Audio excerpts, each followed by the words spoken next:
Hello, I'm Edmund Parker, and I'm Global Co-Head of Derivatives and Structured Products at Mayer Brown. Our credit derivatives episode today follows on from my earlier piece, the 2014 ISDA Credit Derivatives Definitions, A New World and the Path to Here. This episode is the first in a 5-part credit derivative mini-series, with each part covering a finer aspect of the 2014 definitions in greater detail. Today, we are covering the Government Intervention Credit Event, financial reference entity terms, and the related asset package delivery provisions. The subsequent parts in our series will cover restructuring, followed by the successor provisions, then sovereigns, and finally, currency redenomination, reference obligations, and other changes. So firstly, let's commence with the Government Intervention Credit Event, financial reference entity terms, and asset package delivery terms. I think that the 2003 credit derivative definitions are one of the best and cleverest pieces of legal work ever. But what those drafting did not have the benefit of was a crystal ball. Had one been available, they might have seen the following. In 2013, the fourth largest Dutch bank, SNS Reaal NV, was nationalised after losses on its real estate portfolio brought it close to toppling. In addition to the bank's shares, the bank's subordinated bonds were also expropriated as part of a government bail-in. Unfortunately, expropriation didn't fall cleanly into any of the available credit events. Bankruptcy didn't work, there was no insolvency, and none of the list of insolvency-like circumstances listed in the bankruptcy credit event definition worked. Failure to pay didn't work either. There had been no payment default. The subordinated bonds had been confiscated from their holders, but they still existed. Restructuring would have seemed like a likely credit event, but there had been no reduction in interest or principal, or even a postponement or deferral, a change in ranking, or a change in currency. At least that is, at first look. The obligation acceleration, obligation default credit events did not apply either, as an acceleration or default was required, and the subordinated bonds had not defaulted. They had just been taken. Finally, for the repudiation moratorium credit event to apply, there would need to have been a repudiation, or similar, of the bonds and or a moratorium, or similar event, which was accompanied by a failure to pay, and there was no failure to pay. Some of these events could have occurred later on, of course. However, with the Dutch government by that point the sole holder, it could arrange for amendment of the terms of the affected bonds such that none of the potential credit events would apply. Even restructuring, which would have needed multiple holders, might not have worked. So bondholders who had bought credit protection with CDS and lost their bonds could have found that they were bondless and their credit protection useless. Fortunately, SNS was not a widely traded reference entity, although the subordinated bondholders did take a hammering. Despite the cracks exposed in the available credit events under the 2003 definitions, a restructuring credit event was declared on the facts, with the Determinations Committee resolving, although not unanimously, that a restructuring credit event had occurred under section 4.7a2 with a reduction in the amount of principal payable at maturity due to the expropriation causing a reduction in principal. This was controversial with some, and the point needed to be addressed. Another driver for change has been the proposed bail-in provisions included in the EU Bank Recovery and Resolution Directive. These provisions may apply from as early as 1st January 2016. They will give European governments the power to implement mandatory write-down or debt exchanges for senior and subordinated bondholders. They will also, as a condition precedent to any bailout, force a bail-in of at least 8% of a bank's liabilities. So something needed to be done in the credit derivative definitions, and it has been. In the new 2014 credit derivative definitions, we have a new credit event, the first since 1999. It is the Government Intervention Credit Event. Turning to the slide on your screens, this shows the credit event occurring where, due to an action or announcement by a governmental authority, which introduces a binding restructuring and resolution law which directly or indirectly applies to the reference entity, creditors' rights are affected so as to cause any of the following to happen to an obligation. A reduction in interest payable or accruing, or redemption principal or premium, including through redenomination. B, a postponement or deferral of interest payments or accruals, or principal payments or premiums. Or C, a change in any payment obligation priorities which subordinates the obligations to any of the reference entity's other obligations. A governmental intervention credit event will also occur where there is an expropriation, transfer, or other event which mandatorily changes the beneficial holder of the obligation. The credit event will also apply where there is a mandatory cancellation, conversion, or exchange. In all of these cases, analogous events will also be captured in this credit event. The key here is that the creditor's rights are affected. Much of the new governmental intervention credit event was previously thought to be captured in the restructuring credit event definition, in particular reductions of principal and interest, changes to ranking, and arguably expropriation. However, the restructuring credit event required the event to be one that binds all holders of the obligation and not expressly provided for under the terms of such obligation. On the other hand, a governmental intervention credit event need only be in a form which is binding rather than binds all holders, irrespective of whether the event is expressly provided for under the obligation. This will be particularly helpful in the future if bail-in provisions are written into financial reference entity bonds. Other differences between the two credit events are that the governmental intervention credit event does not need to be accompanied by a deterioration in the creditworthiness of the reference entity. There is also no connection to the multiple holder obligation requirement, which for the restructuring credit event applies automatically unless disapplied. This is because multiple holder obligation is designed to lessen the perceived moral hazard of an institution holding debt and manipulating a credit event in its hedging arrangements. This is not such a risk where the change is engineered instead by a governmental authority. So the new governmental intervention credit event is a tailored credit event which captures a governmental body with lawmaking powers manipulating the terms of a reference obligation. This is a separate set of mischief to what might occur in a reference obligation being restructured by a lender, which is also a credit protection buyer. So the new provision tackles a scenario unimaginable in 2003, and it tackles it well. One of the problems exposed in the S&S credit event was that when a restructuring credit event hits a bank's subordinated debt, a credit event occurs for all credit derivative transactions for that reference entity, including those referencing senior debt but not subordinated debt.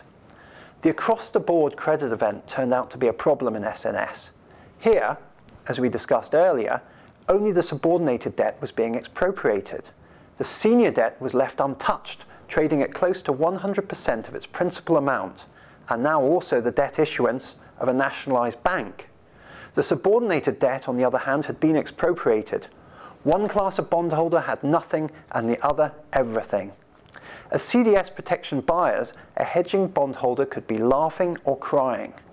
Although the subject of one of our future episodes on successors, the effect of these provisions could also be compounded by the way the successor provisions in the 2003 definition work, with no distinction applying between subordinated and senior debt, and the objective test being applied across all obligations. A subordinated bondholder could find that its successor reference entity is no longer the issuer of the subordinated bonds it holds. Not a nice situation to be in if those subordinated bonds later defaulted and the seniors did not, or did so with a higher recovery value. So, recognizing that the way governments may intervene in failing financial institutions could involve separate treatment of senior and subordinated debt holders, and also the creation of substitute obligations which do not fit with the existing credit derivative auction and delivery processes, the new 2014 definitions introduced the concept of financial reference entity terms. And if financial reference entity terms are specified as implying in the trade confirmation for a CDS, which in turn will link into deemed application through the physical settlement matrix for financial reference entities, the election will set in place a hierarchy of terms which will apply, depending on whether the creditor protection is being traded on the senior or subordinated debt of that financial institution. The financial reference entity terms are relevant to both the governmental intervention and restructuring credit events. Where the financial reference entity terms are specified as applicable and the transaction is a senior transaction, i.e. one that has a senior reference obligation or no reference obligation specified, then a subordinated obligation will be excluded when determining whether a governmental intervention and/or restructuring credit event has occurred. Where the financial reference entity terms are specified as applicable and the transaction is a subordinated transaction, i.e. one that has a subordinated reference obligation, in the same circumstances, if the credit event impacts a senior transaction or subordinated transaction, it will be a valid governmental intervention and/or restructuring credit event. But an event impacting a further subordinated obligation, which is defined in section 2.26 as an obligation subordinated to a subordinated obligation, will be excluded. Financial reference entity terms are also relevant for determining a successor, and we will discuss financial reference entity terms in that context in our successor episode. So in summary, the financial reference entity terms which are contained in Article 3 of the new 2014 definitions cover three tiers of debt for financial institutions: senior obligations, subordinated obligations, and further subordinated obligations.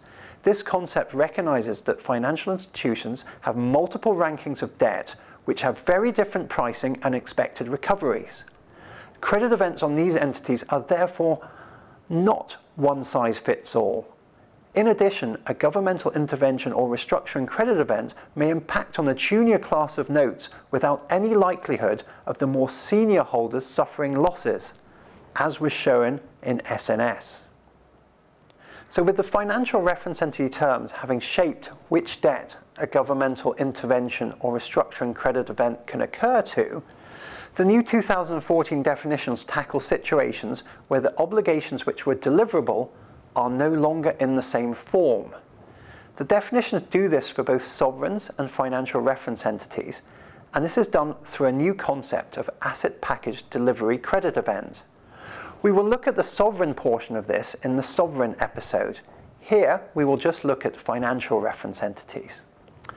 Although confusing, asset package delivery credit event is not a new credit event, but instead is designed to enable obligations which existed immediately prior to governmental intervention credit events or restructuring credit events impacting a financial reference entity to be capable of being deliverable, notwithstanding that the intervention has changed their characteristics and would otherwise have prevented them from being deliverable.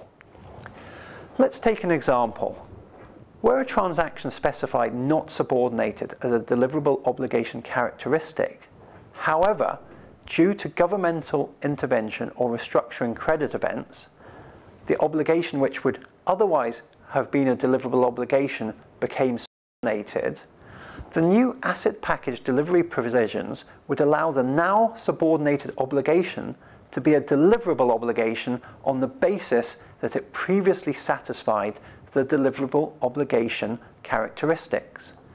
The new asset package delivery provisions are split between Article 3 and Article 8, terms relating to physical settlement, of the new definitions. The Article 3 provisions hang off the definition of asset package credit event, which is set out in Section 8.9. In summary, an asset package credit event is defined for a financial reference entity as a governmental intervention credit event or a restructuring credit event, which is not also a governmental intervention credit event. If an asset package credit event occurs, then so long as there is a prior deliverable obligation, then the assets derived from the prior deliverable obligation after the bail-in will be deliverable at auction or under the CDS. The new definition for prior deliverable obligation is an obligation which existed immediately prior to the governmental intervention, was the subject of the governmental intervention and fell within the definition of deliverable obligation immediately preceding the date on which the governmental intervention was legally effective. For a restructuring credit event, it is the relevant original reference obligation. Where there are no assets as part of the new package, the assets are deemed to be delivered and valued at zero. I often find that providing a hypothetical example for complex derivatives provisions provides an excellent tool for understanding the finer points. This is an approach I've taken through all my writings and teaching sessions over the years. So I'd now like to use a hypothetical example to illustrate how the asset package delivery terms work in conjunction more broadly with the financial reference entity terms and the governmental intervention credit event. Let's take the following hypothetical example. Norton Folgate is an Italian bank in the process of being rescued by the Italian government. As a tradable financial institution reference entity, the financial reference entity terms and the governmental intervention credit event are specified as applicable in the related trade confirmation. This is because the physical settlement matrix is incorporated into the confirmation, and European financial reference entity is specified as the reference entity type in the confirmation. Let's suppose that as part of the rescue, the Italian government enacts a law creating a mandatory exchange of Tier 1 subordinated debt for a choice or mixture of cash, Norton Folgate equity, and Italian government bonds. The ISDA Determination Committee rules that a governmental intervention credit event has occurred. This means that the mandatory exchange is also an asset package credit event. The asset package, as defined in Section 8.5 of the 2014 definitions, will consist of all of the assets recovered by a relevant holder of the prior deliverable obligation, i.e. the Tier 1 bonds, in connection with the asset package credit event. In our example, for every euro 100,000 of subordinated bonds, the relevant holder can elect to receive either 20,000 euros of cash or a nominal amount of 10,000 euros of equity and a principal amount of 15,000 euros of Italian government bonds. So under the asset package definition, if the relevant holder is offered a choice of assets, the asset package will be deemed to be the largest asset package. The largest asset package definition is set out in Section 8.6 and is defined as the package of assets for which the greatest amount of principal has been or will be exchanged or converted, as determined by the calculation agent by reference to eligible information. In other words, this will be the most popular exchange package in the market. However, in our example, due to the closed and confidential nature of the exchange, it is not clear-cut which of the asset packages is the largest. Market calculation agents must then move to a fallback mechanism provided in the largest asset package definition, which is the package of assets with the highest immediately realizable value as determined by the calculation agent. In the example, there is not much between the two options, but by the time the calculation agent is required to make a determination, a decline in the value of Italian government bonds means that the cash asset package is the largest asset package. This means that the 20,000 euros per 100,000 euros cash asset package effectively becomes the deliverable obligation. This is because Section 8.12b provides that the delivery of a prior deliverable obligation, i.e. the Tier 1 subordinated bonds which no longer exist, may be satisfied by delivery of the related largest asset package, i.e. the 20,000 euros cash per 100,000 euros of subordinated bonds. When the auction occurs, Section 8.12b provides that the cash asset package shall be treated as having the same currency, outstanding principal balance or due and payable amount as applicable as the prior deliverable obligation to which it corresponds had immediately prior to the asset package credit event. This means that the 20,000 euros cash is treated as having an outstanding principal balance of 100,000 euros. When the valuation takes place as part of the auction settlement, this prior deliverable obligation will be deemed to have a final price of 20%. Thank you for following the episode through. I look forward to seeing you for the next installment.